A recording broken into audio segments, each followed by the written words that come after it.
Hey guys, it's Susie with Miles in the Woods, and we are getting ready to head off to our cast iron auction.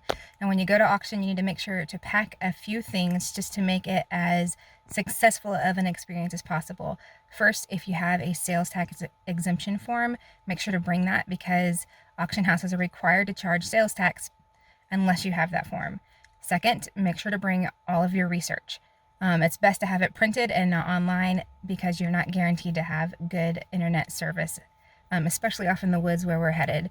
And third, make sure to have boxes and blankets or some other kind of cushioning item so that when you bring stuff home, you can make sure that it stays protected for the ride. So follow along as we go today. Hopefully it'll be successful and we'll come home with a pile full of awesome treasures. A few hours before the auction starts, they typically have a preview time where you can go in and explore everything that they have for sale. And so you can go through in detail and look over each piece for defects that are going to affect the way that you bid. So I tend to bring a small flashlight and I take lots of notes so that when an item is up, I know whether there was a condition issue and I don't get caught bidding on something that is broken.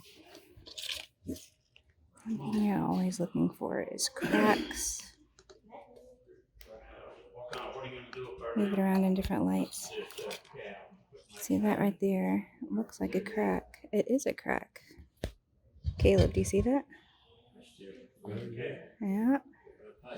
So you could spend a lot of money on that and get it, and it would be worth nothing. One has a ghost mark on it. Do you see that ghost mark?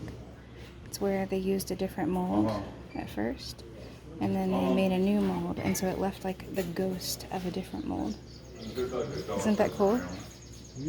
So they used an old mold to make the current mold. That's pretty neat. First glance looks really good.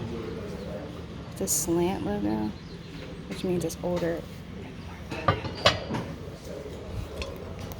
That is not a slant logo, so they're not friends. Sometimes labels aren't right. Those puffy things, they show that that is a lodge and not a Griswold. And that's a newer, like a 1950s Griswold Wagner when they were together. So it's a newer pot. But this lid doesn't necessarily go with this pot. See all those scratches? Somebody cleaned it up with a wire roll. I think they got a bunch of them. So it's going to ding it on its value. Cast on kill it. You can't use it for wind up. Like, that's going to be hard to clean up. Somebody did a really poor job with that.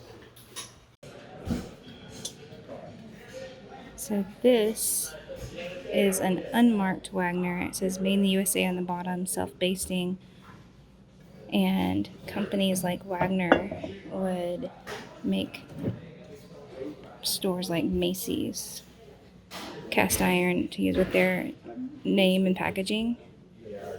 And so they have the same quality as a Wagner skillet or a Wagner pot, but without the price.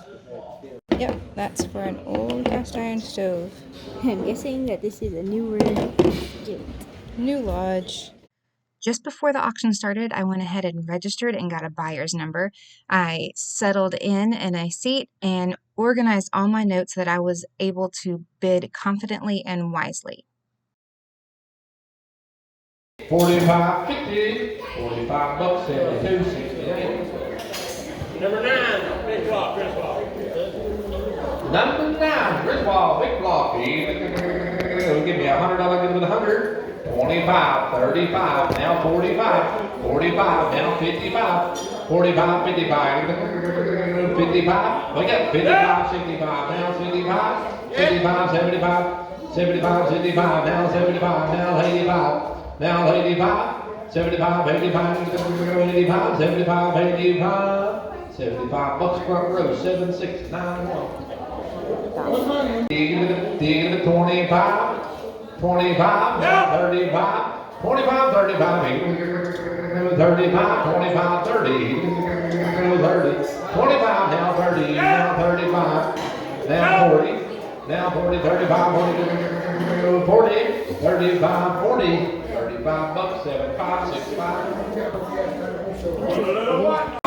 bill. $100 bill, let's go. 50, 50 $50 bill. You don't know about my wall. $50 bill. Now 75, 50, 75, 75, 50, 60, 60, 50, 60, 60, 70, 70, 80, 80, 75, 70, 75, 75, now 80, now 80, now 85, 80, 85, $80 bill, got there, bill 75. And that's a wrap on this auction adventure. All that was left to do was to head to the hotel and spread everything out so that we could get a good look to see exactly what we were able to bring home. The next step is the hard work of cleaning all this up and restoring it so that it can be used for another 100 years in another family. But that's another video for another day, so I encourage you to subscribe so you don't miss that. In the meantime, I'm also going to be listing these on milesinthewoods.com, so if you see something you like, check us out. Until next time, God bless.